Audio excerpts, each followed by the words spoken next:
तो अजकल शायद ही इवें जिहा कोई इंसान होवेगा जिसने रॉयल इनफील्ड का नाम नहीं सुनिया होवेगा। दरअसल अपने देश विच रॉयल इनफील्ड नूं सिर्फ एक बाइक नहीं सगों इमोशन मन्निया जाता है। अज हार्ले डेविडसन दुनिया विच जिन्नी भी बाइक बेचती है उस तो कई गुना ज़्यादा रॉयल इनफील्ड सिर्फ इंडिया विच ही सेल कर देती है। तुहानूं जान के हैरानी होवेगी जिस रॉयल इनफील्ड नूं दुनिया की बेशुमार कंपनियों विच शामिल किया जाता है ਉਹ ਅੱਜ ਤੋਂ 25 ਕੁ ਸਾਲ ਪਹਿਲਾਂ ਬੈਂਕਰਪਟ ਹੋ ਗਈ ਸੀ। ਪਰ ਫਿਰ ਜਦੋਂ ਸਨ 2000 ਵਿੱਚ ਇਸ ਕੰਪਨੀ ਦੀ ਕਮਾਨ ਸਿਧਾਰਥ ਲਾਲ ਨੇ ਹੱਥਾਂ ਵਿੱਚ ਸੌਂਪੀ ਤਾਂ ਉਸ ਤੋਂ ਬਾਅਦ ਇਸ ਕੰਪਨੀ ਦੀ ਕਿਸਮਤ ਹੀ ਬਦਲ ਗਈ ਅਤੇ ਸਿਰਫ 15 ਸਾਲਾਂ ਵਿੱਚ ਆਟੋਮੋਬਾਈਲ ਸੈਕਟਰ ਦੀ ਸਭ ਤੋਂ ਵੱਧ ਕਮਾਈ ਵਾਲੀ ਕੰਪਨੀ ਬਣ ਗਈ। ਅੱਜ ਇਸ ਵੀਡੀਓ ਵਿੱਚ ਆਪਾਂ ਜਾਣਾਂਗੇ ਕਿ ਰॉयल ਇਨਫੀਲਡ ਦੀ ਸ਼ੁਰੂਆਤ ਕਿਸ ਤਰ੍ਹਾਂ ਹੋਈ ਅਤੇ ਉਹ ਕਿਹੜਾ ਵੇਚਣ ਦਾ ਤਰੀਕਾ ਹੈ ਜਿਸ ਨੂੰ ਅਪਣਾ ਕੇ ਇਸ ਤੋਂ ਡੁੱਬਣ ਤੋਂ ਤਾਂ ਬਚਾਇਆ ਹੀ ਬਲਕਿ ਇਸ ਨੂੰ ਦੁਨੀਆ ਦੀ ਕਾਮਯਾਬ ਮੋਟਰਸਾਈਕਲ ਕੰਪਨੀ ਵਿੱਚੋਂ ਇੱਕ ਬਣਾ ਦਿੱਤਾ। ਚਲੋ ਵੀਡੀਓ ਨੂੰ ਸ਼ੁਰੂ ਕਰਦੇ ਹਾਂ। ਦੋਸਤੋ ਸਭ ਤੋਂ ਪਹਿਲਾਂ ਆਪਾਂ ਜਾਣਦੇ ਹਾਂ ਰॉयल ਇਨਫੀਲਡ ਦੀ ਹਿਸਟਰੀ ਬਾਰੇ। ਆਪਣੇ ਪੰਜਾਬ ਦੇ ਜ਼ਿਆਦਾਤਰ ਲੋਕਾਂ ਨੂੰ ਇਹ ਲੱਗਦਾ ਹੈ ਕਿ ਰॉयल ਇਨਫੀਲਡ ਇੱਕ ਇੰਡੀਅਨ ਬ੍ਰਾਂਡ ਹੈ, ਬਟ ਰਿਐਲਿਟੀ ਇਹ ਹੈ ਕਿ ਇਸ ਕੰਪਨੀ ਦੀ ਸ਼ੁਰੂਆਤ 122 ਕੁ ਸਾਲ ਪਹਿਲਾਂ ਇੰਗਲੈਂਡ ਵਿੱਚ ਹੋਈ ਸੀ। ਦਰਅਸਲ ਰॉयल ਇਨਫੀਲਡ ਦੀ ਹਿਸਟਰੀ ਇੰਗਲੈਂਡ ਦੇ ਰੈਡਿਚ ਟਾਊਨ ਵਿੱਚ 1851 ਤੋਂ ਸ਼ੁਰੂ ਹੁੰਦੀ ਹੈ, ਜਿੱਥੇ ਜੋਰਜ ਟਾਊਸਨ ਨਾਮ ਦੇ ਵਿਅਕਤੀ ਨੇ ਸਿਲਾਈ ਦੀ ਸੂਈ ਬਣਾਉਣ ਦਾ ਬਿਜ਼ਨਸ ਸ਼ੁਰੂ ਕੀਤਾ ਸੀ। ਉਸ ਤੋਂ ਬਾਅਦ ਉਸ ਦੇ ਬੇਟੇ ਨੇ 1882 ਵਿੱਚ ਉਸ ਦੇ ਬਿਜ਼ਨਸ ਨੂੰ ਜੁਆਇਨ ਕੀਤਾ। ਇਸ ਤੋਂ ਬਾਅਦ ਉਹਨਾਂ ਨੇ ਫੈਕਟਰੀ ਵਿੱਚ ਸਾਈਕਲ ਦੇ ਪਾਰਟਸ ਬਣਾਉਣਾ ਸ਼ੁਰੂ ਕਰ ਦਿੱਤਾ।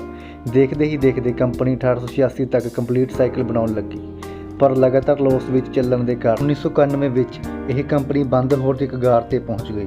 ਇਸ ਤੋਂ ਬਾਅਦ ਜੋਰਜ ਟਾਊਸਨ ਨੇ ਜਿਸ ਬੈਂਕ ਤੋਂ ਲੋਨ ਲਿੱਤਾ ਸੀ ਉਸ ਬੈਂਕ ਨੇ ਇਸ ਕੰਪਨੀ ਨੂੰ ਐਲਬਰਟ ਏਡੀ ਅਤੇ ਰੋਬਰਟ ਵਾਕਰ ਦੇ ਹੱਥਾਂ ਵਿੱਚ ਸੌਂਪ ਦਿੱਤਾ ਅਤੇ ਉਹਨਾਂ ਨੇ ਕੰਪਨੀ ਦਾ ਨਾਮ ਬਦਲ ਕੇ ਏਡੀ ਮੈਨੂਫੈਕਚਰਿੰਗ ਕੰਪਨੀ ਲਿਮਟਿਡ ਰੱਖ ਦਿੱਤਾ। ਇਸ ਤੋਂ ਬਾਅਦ ਦੋਸਤੋ ਸਾਲ 1893 ਵਿੱਚ ਇੰਗਲੈਂਡ ਦੀ ਇੱਕ ਸਰਕਾਰੀ ਹਥਿਆਰ ਬਣਾਉਣ ਵਾਲੀ ਕੰਪਨੀ ਤੋਂ ਪਾਰਟਸ ਬਣਾਉਣ ਦਾ ਵੱਡਾ ਆਰਡਰ ਮਿਲਿਆ ਅਤੇ ਇਹ ਆਰਡਰ ਮਿਲਣ ਦੀ ਖੁਸ਼ੀ 'ਚ ਆਪਣੀ ਸਾਈਕਲ ਰੰਚ ਨੂੰ ਰॉयल ਇਨਫੀਲਡ ਦਾ ਨਾਮ ਦੇ ਦਿੱਤਾ। ਨਾਲ ਹੀ ਉਹਨਾਂ ਨੇ ਸਾਲ 1896 ਵਿੱਚ ਆਪਣੀ ਸਾਈਕਲ ਡਿਵੀਜ਼ਨ ਨੂੰ ਅਲੱਗ ਕਰਕੇ ਇੱਕ ਅਲੱਗ ਕੰਪਨੀ ਬਣਾ ਦਿੱਤਾ ਤਾਂ ਜੋ ਸਾਈਕਲ ਬਣਾਉਣ ਦੇ ਬਿਜ਼ਨਸ 'ਤੇ ਸਹੀ ਢੰਗ ਨਾਲ ਫੋਕਸ ਕੀਤਾ ਜਾ ਸਕੇ ਅਤੇ ਉਹਨਾਂ ਨੇ ਇਸ ਕੰਪਨੀ ਦਾ ਨਾਮ ਦ ਨਿਊ ਇਨਫੀਲਡ ਸਾਈਕਲ ਕੰਪਨੀ ਦੇ ਨਾਂ 'ਤੇ ਰੱਖਿਆ। ਦੋਸਤੋ ਕੁਝ ਸਮੇਂ ਬਾਅਦ ਇਹ ਕੰਪਨੀ ਮੋਟਰਸਾਈਕਲ ਦੇ ਬਿਜ਼ਨਸ ਵਿੱਚ ਉਤਰਨ ਲੱਗੀ ਅਤੇ ਫਿਰ ਇਹ ਕੰਪਨੀ ਨੇ ਸਾਲ 1901 ਵਿੱਚ ਇਤਿਹਾਸ ਦੀ ਸਭ ਤੋਂ ਪਹਿਲੀ ਬਾਈਕ ਨੂੰ ਮਾਰਕੀਟ ਵਿੱਚ ਲਾਂਚ ਕਰ ਦਿੱਤਾ। ਹਾਲਾਂਕਿ ਇਸ ਤੋਂ ਬਾਅਦ ਕੰਪਨੀ ਨੇ ਕਈ ਅਲੱਗ-ਅਲੱਗ ਮੋਟਰਸਾਈਕਲਾਂ ਨੂੰ ਲਾਂਚ ਕੀਤਾ, ਪਰ ਉਹਨਾਂ ਵਿੱਚੋਂ ਕੋਈ ਵੀ ਬਾਈਕ ਖਾਸ ਕੁਝ ਕਮਾਲ ਨਾ ਦਿਖਾ ਸਕੀ। ਫਿਰ ਦੋਸਤੋ ਸਾਲ 1932 ਵਿੱਚ ਕੁਝ ਐਵੇਂ ਜਿਹਾ ਹੋਇਆ ਜਿਸ ਨਾਲ ਇਸ ਕੰਪਨੀ ਦੀ ਤਕਦੀਰ ਹੀ ਬਦਲ ਗਈ।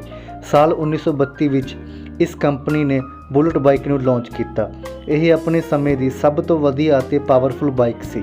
ਲਾਂਚ ਹੁੰਦਿਆਂ ਹੀ ਇਸ ਦੀ ਡਿਮਾਂਡ ਲੋਕਾਂ ਵਿੱਚ ਬਹੁਤ ਹੀ ਜ਼ਿਆਦਾ ਵੱਧ ਗਈ। ਦੋਸਤੋ ਇੱਥੇ ਤੁਹਾਡੀ ਜਾਣਕਾਰੀ ਲਈ ਦੱਸ ਦਈਏ, ਦੁਨੀਆ ਦੀ ਸਭ ਤੋਂ ਲੰਬਾ ਸਮਾਂ ਚੱਲਣ ਵਾਲੀ ਬਾਈਕ ਮਾਡਲ ਬੁਲਟ ਹੀ ਹੈ। ਉਸ ਸਮੇਂ ਰॉयल ਇਨਫੀਲਡ ਦੇ ਬਾਈਕ ਬਹੁਤ ਜ਼ਿਆਦਾ ਮਜ਼ਬੂਤ ਹੁੰਦੇ ਸਨ, ਇੱਥੋਂ ਤੱਕ ਕਿ ਆਰਮੀ ਦੇ ਜਵਾਨਾਂ ਨੇ ਵੀ ਇਸ ਬਾਈਕ ਦਾ ਇਸਤੇਮਾਲ ਵਰਲਡ ਵਾਰ 2 ਦੇ ਵਿੱਚ ਕੀਤਾ ਸੀ। ਦਰਅਸਲ ਇਸ ਕੰਪਨੀ ਨੇ ਵਰਲਡ ਵਾਰ 2 ਲਈ ਦੁਨੀਆ ਦੀ ਪਹਿਲੀ 에ਅਰਬੋਰਨ ਮੋਟਰਸਾਈਕਲ ਬਣਾਈ ਸੀ, ਜੋ ਕਿ ਇੱਕ ਹਵਾਈ ਜਹਾਜ਼ ਦੇ ਪੈਰਾਸ਼ੂਟ ਦੇ ਜ਼ਰੀਏ ਸਿੱਧਾ ਯੁੱਧ ਦੇ ਮੈਦਾਨ ਵਿੱਚ ਬਾਈਕਸ ਨੂੰ ਉਤਾਰਦੀ ਸੀ ਅਤੇ ਵਰਲਡ ਵਾਰ 2 ਤੱਕ ਤਾਂ ਕੰਪਨੀ ਦਾ ਬਿਜ਼ਨਸ ਬਹੁਤ ਵਧੀਆ ਚੱਲਦਾ ਰਿਹਾ, ਪਰ ਵਾਰ ਖਤਮ ਹੋਣ ਤੋਂ ਬਾਅਦ ਇਸ ਕੰਪਨੀ ਦੀ ਸੇਲ ਤੇਜ਼ੀ ਨਾਲ ਥੱਲੇ ਡਿੱਗਦੀ ਰਹੀ।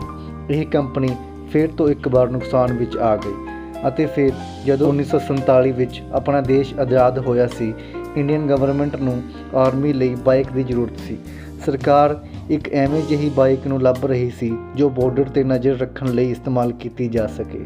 ਉਦੋਂ ਬੁਲਟ ਮਜ਼ਬੂਤੀ ਲਈ ਮਸ਼ਹੂਰ ਸੀ, ਇਸ ਲਈ ਇੰਡੀਅਨ ਗਵਰਨਮੈਂਟ ਨੇ 1954 ਵਿੱਚ ਕੰਪਨੀ ਨੂੰ 800 ਬੁਲਟ ਦਾ ਆਰਡਰ ਦੇ ਦਿੱਤਾ। ਦੋਸਤੋ ਇਸ ਆਰਡਰ ਨੂੰ ਪੂਰਾ ਕਰਨ ਲਈ ਸਾਲ 1955 ਵਿੱਚ ਇਸ ਕੰਪਨੀ ਨੇ ਇੰਡੀਅਨ ਕੰਪਨੀ ਮਦਰਾਸ ਮੋਟਰਸ ਨਾਲ ਪਾਰਟਨਰਸ਼ਿਪ ਕਰ ਲਈ ਅਤੇ ਫਿਰ 1962 ਵਿੱਚ ਮਦਰਾਸ ਮੋਟਰਸ ਨੇ ਰॉयल ਇਨਫੀਲਡ ਦੀ ਟੂਲਿੰਗ ਖਰੀਦ ਕੇ ਬੁਲਟ ਨੂੰ ਪੂਰੀ ਤਰ੍ਹਾਂ ਇੰਡੀਅਨ ਬਣਾ ਦਿੱਤਾ। ਫਿਰ 3 ਦਸ਼ਕ ਤੱਕ ਮਦਰਾਸ ਮੋਟਰਸ ਨੇ ਰॉयल ਇਨਫੀਲਡ ਨੂੰ ਖੁਦ ਚਲਾਇਆ। ਫਿਰ ਕੁਝ ਖਾਸ ਕਾਮਯਾਬੀ ਨਾ ਮਿਲਣ ਕਰਕੇ ਫਿਰ ਮਦਰਾਸ ਮੋਟਰਸ ਨੇ ਇਸ ਕੰਪਨੀ ਨੂੰ ਆਇਸ਼ਰ ਕੰਪਨੀ ਨੂੰ ਵੇਚ ਦਿੱਤਾ। ਜਦੋਂ ਆਇਸ਼ਰ ਕੰਪਨੀ ਨੇ ਇਨਫੀਲਡ ਨੂੰ ਖਰੀਦਿਆ ਤਾਂ ਇਸ ਦੀ ਹਾਲਤ ਬਹੁਤ ਖਰਾਬ ਸੀ। ਹਾਲਾਂਕਿ ਉਹਨਾਂ ਨੇ ਇਸ ਨੂੰ ਸਕਸੈਸਫੁਲ ਬਣਾਉਣ ਲਈ ਕਾਫੀ ਕੋਸ਼ਿਸ਼ ਕੀਤੀ।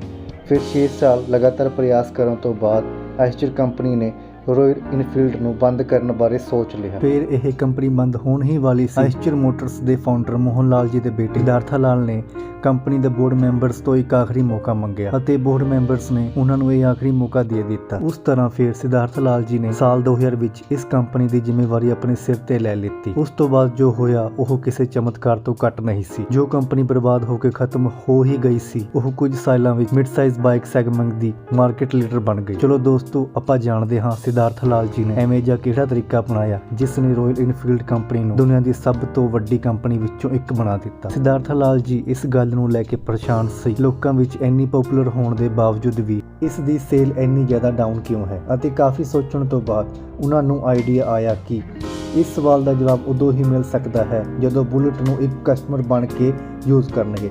ਅਤੇ ਫਿਰ ਉਹਨਾਂ ਨੇ ਇੱਕ ਬੁਲਟ ਚੱਕਿਆ ਅਤੇ ਲੌਂਗ ਰਾਈਡ ਉੱਤੇ ਨਿਕਲ ਗਏ।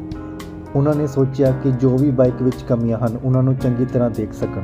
ਦੋਸਤੋ, ਸਿਧਾਰਥ ਲਾਲ ਜੀ ਨੇ ਜਦੋਂ ਆਪਣੀ ਬਾਈਕ ਉੱਤੇ ਹਜ਼ਾਰਾਂ ਕਿਲੋਮੀਟਰਸ ਦਾ ਸਫ਼ਰ ਤੈਅ ਕੀਤਾ ਤਾਂ ਉਸ ਤੋਂ ਜੁੜੀ ਹਰ ਇੱਕ ਕਮੀ ਪੇਸ਼ੀ ਦਾ ਪਤਾ ਚੱਲਿਆ ਕਿ ਬਾਈਕ ਵਿੱਚ ਕੀ ਕਮੀਆਂ ਹਨ, ਕਸਟਮਰ ਉਹਨਾਂ ਦੀ ਬਾਈਕ ਤੋਂ ਕੀ ਚਾਹੁੰਦਾ ਹੈ ਅਤੇ ਬਾਈਕ ਵਿੱਚ ਕਿਹੜੇ ਪਾਰਟਸ ਵਿੱਚ ਇੰਪਰੂਵਮੈਂਟ ਦੀ ਜ਼ਰੂਰਤ ਹੈ।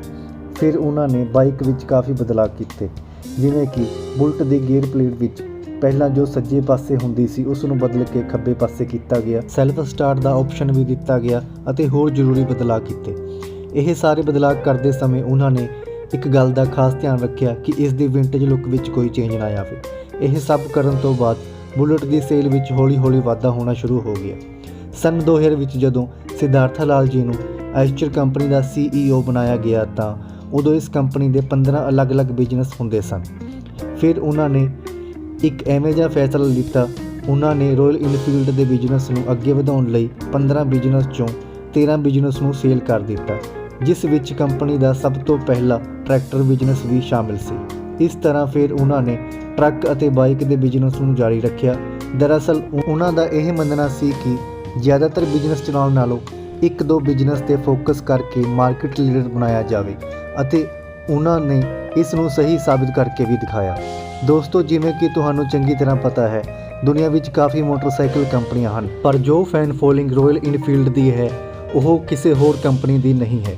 ਤਾਂ ਦੋਸਤੋ, ਦੇਖ ਲਓ, ਜੋ ਕੰਪਨੀ 25 ਸਾਲ ਪਹਿਲਾਂ ਆਪਣੀ ਇੱਕ ਬਾਈਕ ਨੂੰ ਸੇਲ ਕਰਨ ਲਈ ਜਹਿਦ ਹੋ ਰਹੀ ਸੀ, ਉਹੀ ਬੁਲਟ ਨੂੰ ਖਰੀਦਣ ਲਈ ਲੋਕਾਂ ਨੂੰ 6 ਮਹੀਨੇ ਦਾ ਵੇਟ ਕਰਨਾ ਪੈ ਰਿਹਾ ਹੈ। ਬਾਕੀ ਦੋਸਤੋ, ਅੱਜ ਲਈ ਇੰਨਾ ਹੀ। ਤੁਹਾਡਾ ਕੀਮਤੀ ਸਮਾਂ ਦੇਣ ਲਈ ਤੁਹਾਡਾ ਬਹੁਤ-ਬਹੁਤ ਧੰਨਵਾਦ। ਮਿਲਦੇ ਹਾਂ ਕਿਸੇ ਅਗਲੀ ਵੀਡੀਓ ਵਿੱਚ।